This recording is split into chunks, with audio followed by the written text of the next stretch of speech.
Now, could Adolf Hitler have cut it as a stand-up comic? Apparently so, if we're to take a hugely successful German comic novel at face value. Look Who's Back imagines Hitler waking up on a building site in modern Berlin from where he's picked up by a comedy promoter.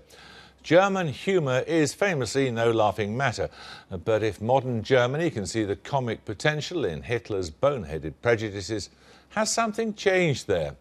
The British have laughed at Hitler for generations, yet still seem obsessed by him after all. Yeah, watch! Who's this then?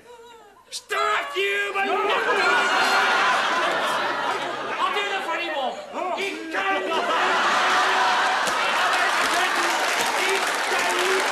Hitler on ice!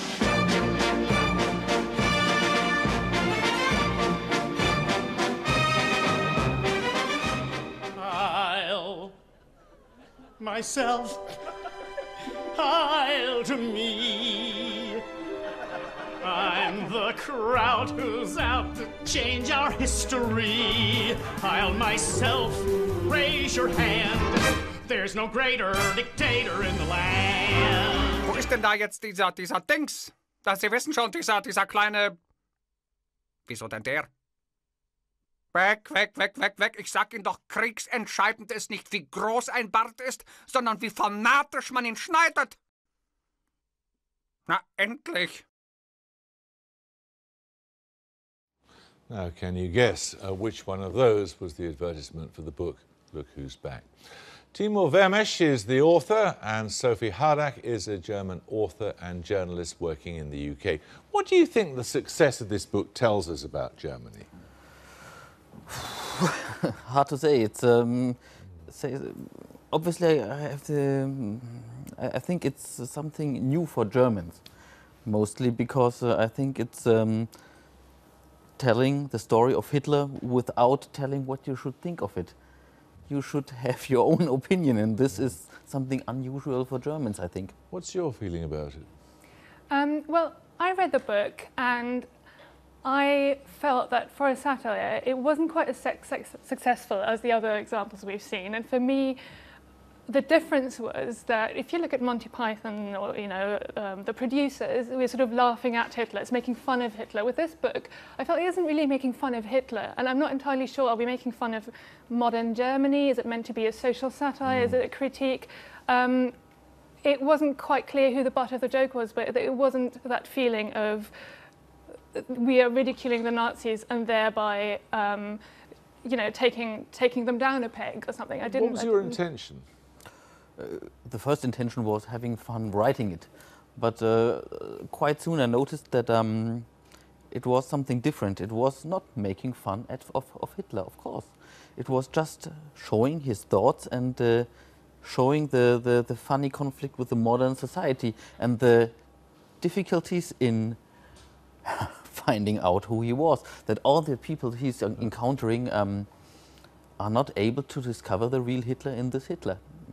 Yeah. There's a danger, though, isn't there, embarking on that sort of enterprise when, it can seem that it's diminishing the things that he did, the terrible things that he did. He won't ever deny anything he did, and he is constantly throughout the whole book telling you he's doing the same things again, and whatever he's doing in this book is in reaching these old goals again. He makes no secret of this. Does he address the Holocaust in your book? Pardon? Does he engage with the Holocaust in your book? Yeah. Why shouldn't he? And he why should he deny it? And he's proud of it, of course. Yeah. And this is no empty threat. You know it because you know it's the real Hitler, and he will do it again.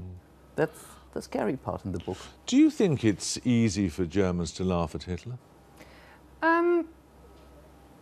I'm German. For me, it's easy to laugh at something like The Producers, but you pick up on a really interesting point. I think the way the Holocaust is treated in this book, for me, that was one of the real problems I had with it, because there is a scene where the fictional Hitler speaks to elderly Holocaust survivor whose entire family perished in the Holocaust.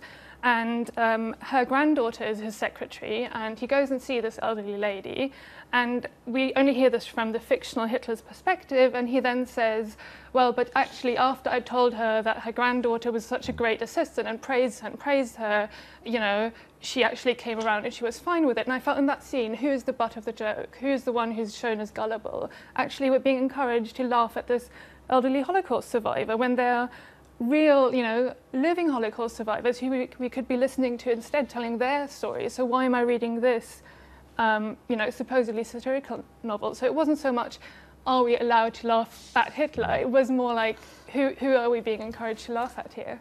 I know the scene you're talking about, of course, and that's most people at that scene are expecting something, because the reader is the only one knowing that this Hitler is the real Hitler. So we are expecting that this grandmother is taking up the fight instead of us. We are hoping she will do some resistance, she will show some sign of resistance. So, because we could close the book, or we should close the book, but we hope too much of this grandmother, because for her, it's also not the real Hitler. It cannot be. There is no such thing as time traveling. She has not the advantage we have as a reader. No, actually, that wasn't my expectation at all. For me, the expectation was to find at least one well-drawn Jewish character in the book. You know, I'm part of the Jewish community here in North London. For me, it would just have been like, I didn't have any expectations of what she should say or what she should take up as a fight. I just thought a really well-developed, just like a person. And instead, we have this person who actually appears for one page, I think, and is somehow made to represent, it was almost reading it as if, oh, the author decides there should be one confrontation between the fictional Hitler and a Holocaust victim, so let's put her in there. But we don't know anything else about her. The second part is absolutely right. I wanted this to have this confrontation in it. But at the first part, I think it's difficult. The narrator is Hitler himself. You expect a fully fledged Jewish character from Hitler telling you the story. This cannot work. But maybe that's the limitation. I mean, maybe that's not your fault, but that it might be the limitation of that form. Right. Thank you both very much.